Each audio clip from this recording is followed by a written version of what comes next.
Rádio Decidente. Olá, eu sou o Thiago Gomides, está começando mais um episódio do Rádio Decidente, o podcast da Coordenadoria de TV e Rádio do Superior Tribunal de Justiça, em parceria com a Secretaria de Gestão de Precedentes e de Ações Coletivas. No episódio de hoje, a gente vai falar sobre o tema 1076 dos recursos repetitivos, julgado pela Corte Especial do STJ. O precedente definiu que não é possível fixar honorários de sucumbência por apreciação equitativa em causas de grande valor, devendo ser observados os percentuais previstos no artigo 85 do Código de Processo Civil. A tese também esclarece que o arbitramento por equidade só é admitido em situações excepcionais, como quando o proveito econômico é inestimável ou irrisório, ou quando o valor da causa é muito baixo.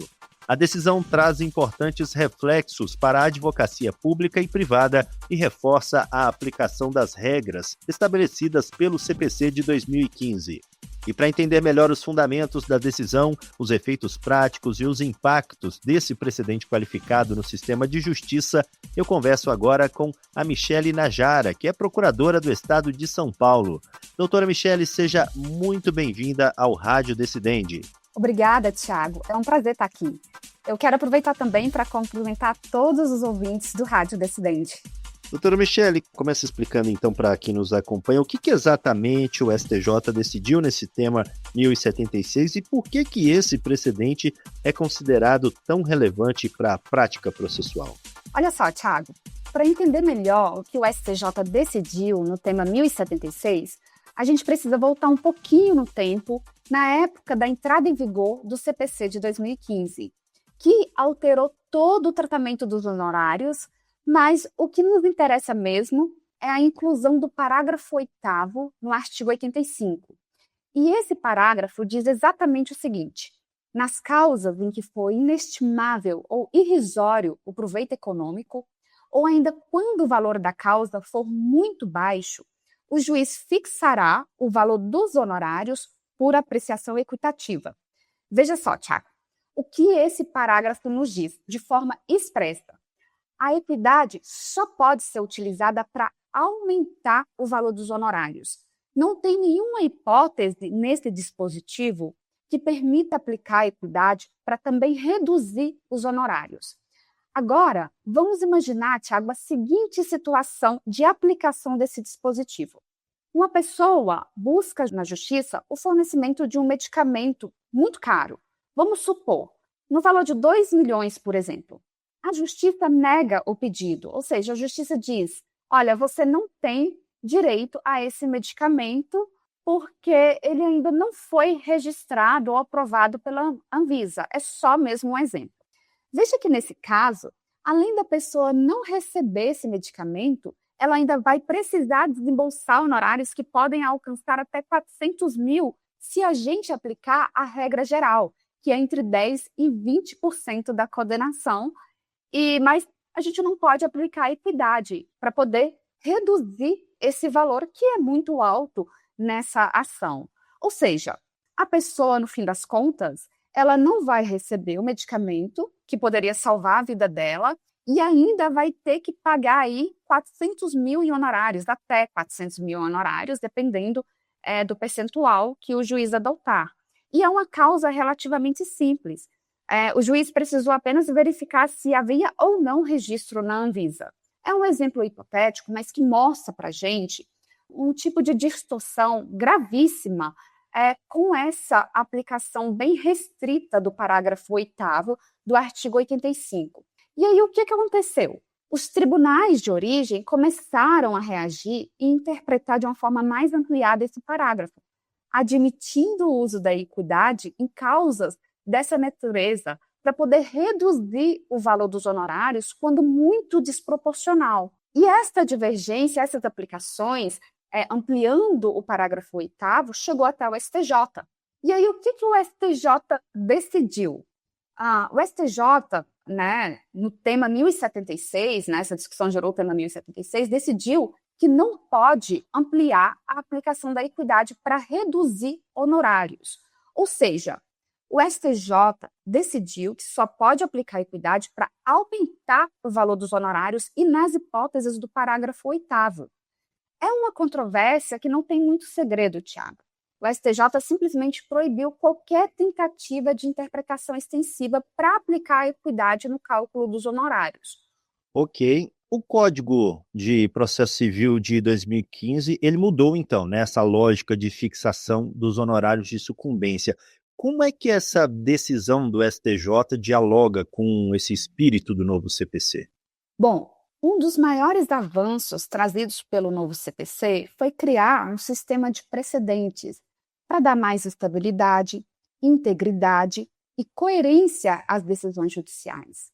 Como havia bastante divergência de entendimento sobre a possibilidade de se adotar ou não uma interpretação extensiva sobre a aplicação da equidade em causas de valor muito elevado, o STJ buscou eliminar essa polêmica através de um julgamento sob o rito dos recursos repetitivos, na UTEMA 1076, gerando uma decisão qualificada que teria, em tese, uma eficácia obrigatória e vinculante para todos os órgãos julgadores, e isso acaba conferindo segurança jurídica.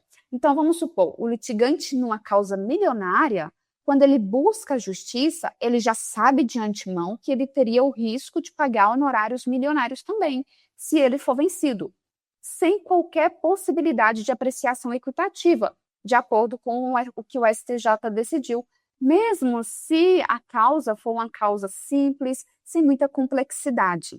Um dos pontos centrais do julgamento foi a proibição, né, a vedação da fixação de honorários por equidade em causas de grande valor. Qual foi o problema prático que o tribunal buscou resolver nesse julgamento? Tiago, essa pergunta é interessante.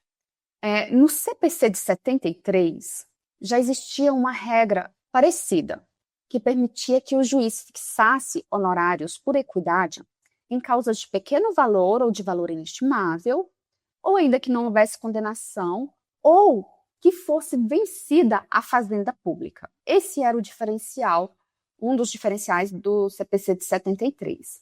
O que aconteceu nessa época? Nos casos, sobretudo quando a fazenda pública era vencida, os juízes tinham ampla liberdade para fixar os honorários advocatícios por equidade. Então, a gente tinha causas em que os honorários eram fixados em 400, 500 reais. Eram honorários muito baixos. O CPC de 2015, ao criar essa regra proibindo a fixação de honorários equitativos em causas de valor elevado, procurou resolver esse problema que a gente tinha com o CPC de 1973. Acontece que, ao tentar resolver esse problema, acabou criando outros, como o exemplo que eu citei sobre a ação de medicamentos. Então, na verdade, essas distorções são um efeito colateral da solução que foi pensada justamente para combater o problema dos honorários irrisórios, né, os honorários muito baixos, que eram comumente fixados com base na equidade em causas da fazenda pública na época do CPC de 73. Doutora Michele, o relator destacou no julgamento, né, que a equidade prevista no artigo 85, parágrafo 8º do CPC, foi pensada para hipóteses excepcionais, né? Em termos práticos, quando que exatamente esse critério ainda pode ser aplicado? Tiago, olha só, durante o julgamento do tema, o STJ decidiu que realmente se deve adotar uma interpretação literal do parágrafo 8º. Ou seja, somente as hipóteses que estão ali previstas é que caberia a fixação de honorários com base na equidade. E o que isso diz na prática? Isso significa que a equidade somente é cabível naquelas hipóteses, ou seja, em qualquer circunstância, ela só pode ser usada para honorários em 3 situações. E essas situações são quando o proveito econômico for inestimável, ou esse proveito econômico for irrisório, ou ainda se o valor da causa for muito baixo. Na prática, o que o STJ decidiu? Ele reconheceu que esse rol do parágrafo 8º é taxativo. Não cabe uma interpretação ampliativa para abranger outras hipóteses que não estão ali previstas. Esse precedente ele também fez uma distinção importante, né, entre proveito econômico inestimável e o proveito econômico elevado. Como é que essa diferença deve ser compreendida pelos operadores do direito, doutora? Veja, o CPC elegeu, né, como principais critérios para fixar os honorários o proveito econômico e subsidiariamente o valor da causa. Se o proveito econômico obtido pelo vencedor for mensurável, ou seja, se ele resulta em um acréscimo patrimonial ou numa vantagem econômica quantificada, e seja ela elevada ou não, nesse caso, de acordo com o tema 1076, é proibido o uso da equidade para poder arbitrar honorários. Agora vamos imaginar, por exemplo, Tiago, uma ação de guarda. Nesse caso, o que se quer definir é com qual dos pais a criança vai ficar. Não tem um proveito econômico, é inestimável, não tem como quantificar monetariamente essa controvérsia. Então, nesses casos, não há uma base de cálculo dos honorários, porque não tem uma vantagem econômica. E aí, o juiz estaria, sim, autorizado a usar a equidade para fixar a verba honorária de acordo com o parágrafo 8º. E essa mesma lógica se aplica, por exemplo, uma ação de cobrança indevida na conta de luz, uma cobrança indevida de R$ 200, por exemplo. Se a sentença, né, considerar que essa cobrança realmente é indevida, os honorários seriam tão risórios, seriam tão baixos, se calculados pela regra geral, né, de entre 10% e 20% do proveito, que poderia gerar, no máximo, R$ 40 de honorários.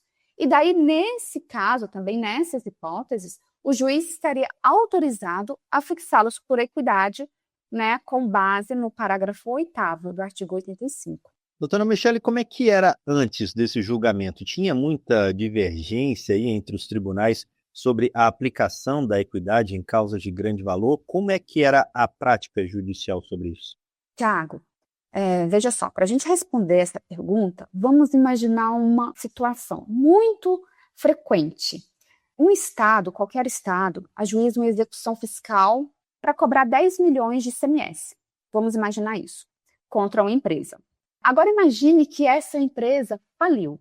Aí, nesses casos, o que a Fazenda faz? Ela redireciona a execução contra os sócios, né? Dependendo se tiver todos os requisitos preenchidos.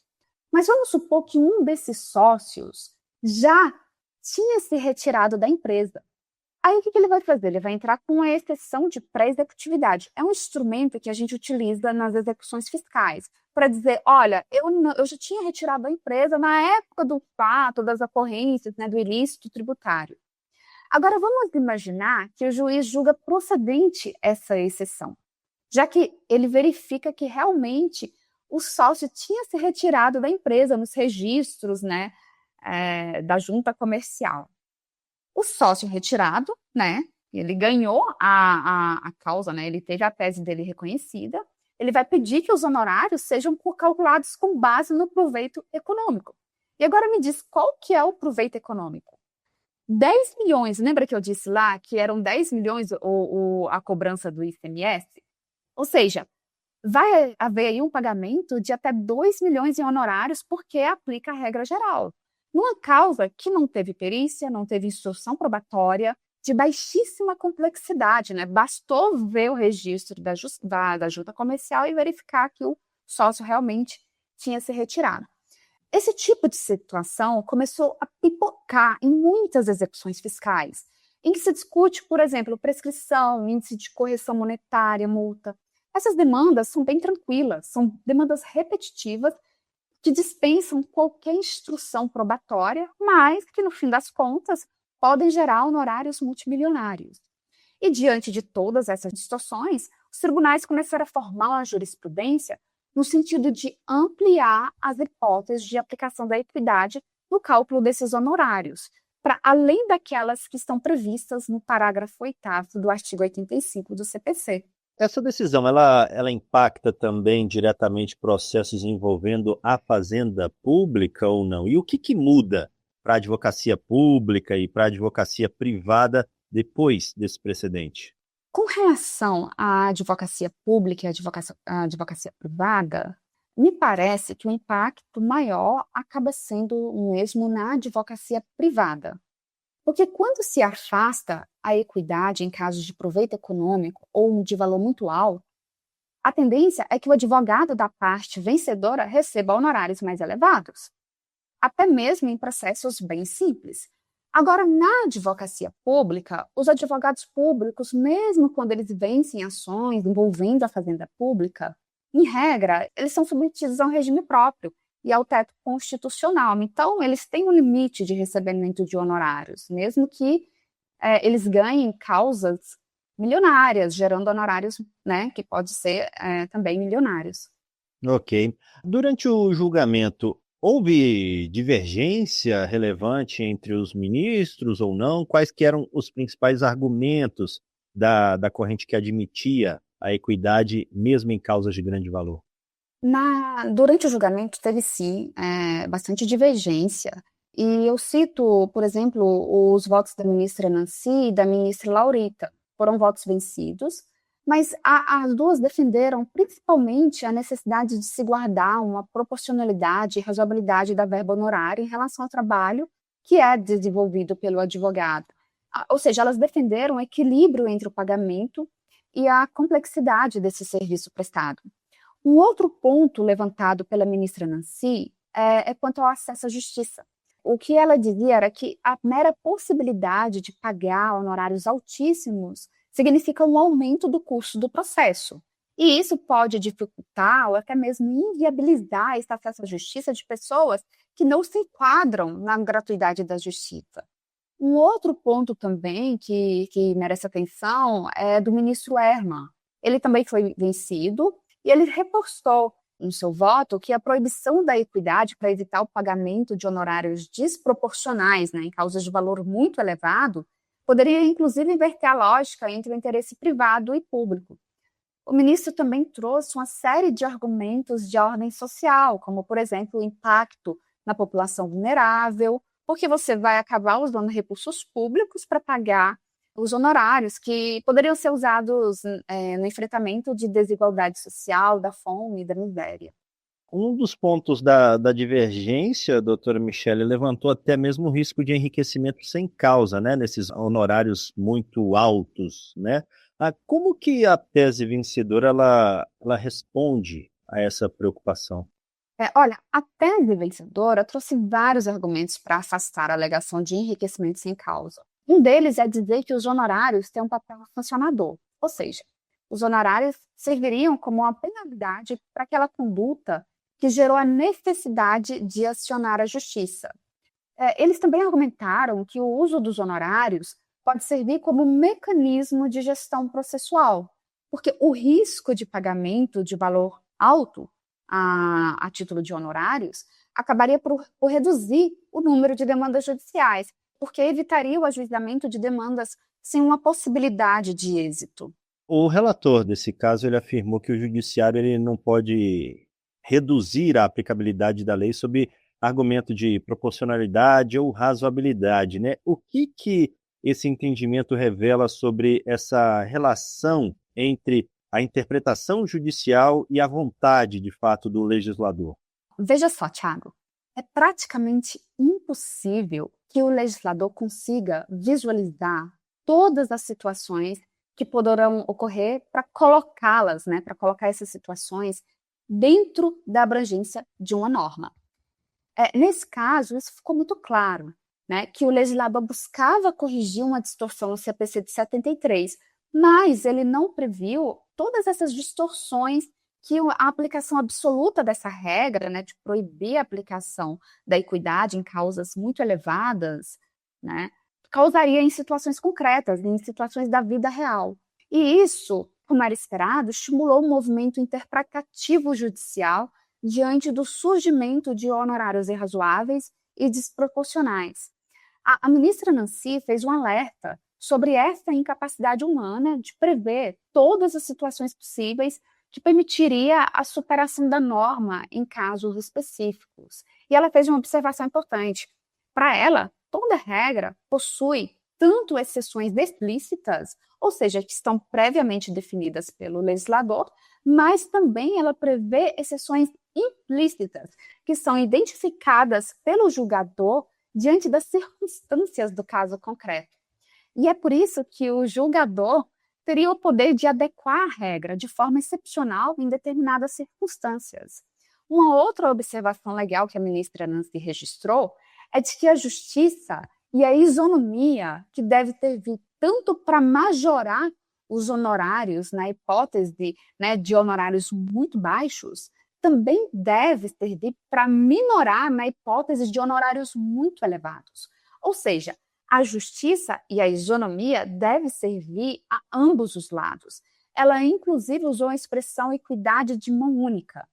A ministra Laurita também fez esse contraponto, no sentido de que a norma deve corrigir ambos os extremos, seja pela falta de razoabilidade e proporcionalidade no extremo, que é representado por valores muito baixos, mas também seja no extremo representado por valores muito exagerados. O CPC ele já prevê percentuais escalonados quando a fazenda pública é parte do processo, doutora Michele? E como que esse mecanismo funciona? De que forma que ele evita honorários desproporcionais? Na verdade, Tiago, esse foi, inclusive, um dos argumentos da corrente vencedora. Para a gente entender melhor esse escalonamento, imagine uma escada com vários degraus. E cada degrau representa uma faixa de proveito econômico, que é a principal base de cálculo dos honorários. Então, imagine que o degrau menor é a faixa de até 200 salários mínimos. O degrau seguinte é a faixa entre 200 a 2.000 salários mínimos. E assim sucessivamente. O degrau mais baixo recebe o maior percentual de honorários, entre 10% a 20% do proveito econômico. É o mesmo percentual da regra geral, entre 10% e 20%. Mas já o degrau mais alto, da faixa acima de 100.000 salários mínimos, recebe o menor potencial, entre 1% e 3%. Na prática, esse escalonamento pode sim aliviar os efeitos da aplicação taxativa da equidade dos honorários, mas mesmo assim a gente tem exemplos concretos de distorções mesmo com a aplicação desse escalonamento. E na prática, esse precedente ele tende a aumentar o valor dos honorários em algumas causas de grande impacto econômico ou não? Quais seriam os possíveis efeitos no contencioso? O impacto maior, com certeza, é nas demandas de massa, como, por exemplo, né, nas demandas fiscais, demandas de saúde. É por isso que a fazenda pública ela acaba sendo mais impactada. A gente já citou aqui o exemplo das ações em que um sócio é excluído do polo passivo da execução fiscal e os honorários são calculados em cima do proveito econômico, e isso gerou honorários bem desproporcionais em causas, né, sem qualquer complexidade. E vimos também os exemplos das ações de medicamentos de alto custo. E qual que é a importância, doutora, desse tema ter sido decidido sob o rito dos recursos repetitivos? Tiago, antes a gente precisa saber o que um recurso repetitivo ele gera. Ele gera, na verdade, um precedente qualificado. E o precedente qualificado é aquele que é obrigatório, né, que deve ser observado por todos os demais órgãos julgadores. Como essa tese foi decidida sob o rito dos recursos repetitivos, ele é considerado um precedente qualificado, né, de observância obrigatória. Na prática, quando a controvérsia é decidida no tribunal de origem, a discussão não sobe para o STJ. O STJ não consegue rever, então, aquela decisão de arbitramento dos honorários. Por quê? É que não se admite recurso especial por violação a precedente vinculante. E, além disso, o STJ também não admite reclamação por ofensa a precedente firmado em recurso repetitivo. Ou seja, a parte não conseguiria rediscutir no STJ a aplicação da equidade, né, a aplicação do tema 1076 pelas instâncias de origem. Mas a gente sabe que essa matéria teve a repercussão geral reconhecida pelo STF. Então, pelo menos nas instâncias de origem, ainda é cabível um recurso extraordinário contra as decisões dos tribunais de origem e que ficarão suspensos até o julgamento definitivo da repercussão geral pelo STF. E como que os tribunais, juízes de primeira instância devem aplicar essa tese a partir de agora? Há espaço para interpretações diferentes ou não? Tiago, essa é uma pergunta importante. Nós vimos, né, que é um precedente obrigatório, o tema 1076, e daí que todos os tribunais e juízes devem observá-lo sem exceção. Mas veja bem, o STJ tem recebido controvérsias sobre a aplicação desse tema. Isso significa que a tese não tem sido observada em alguns casos. E veja só, o próprio STJ está revendo o tema 1076. Durante o julgamento do tema 1076, o ministro Herman, que foi vencido, ele já tinha feito esse alerta.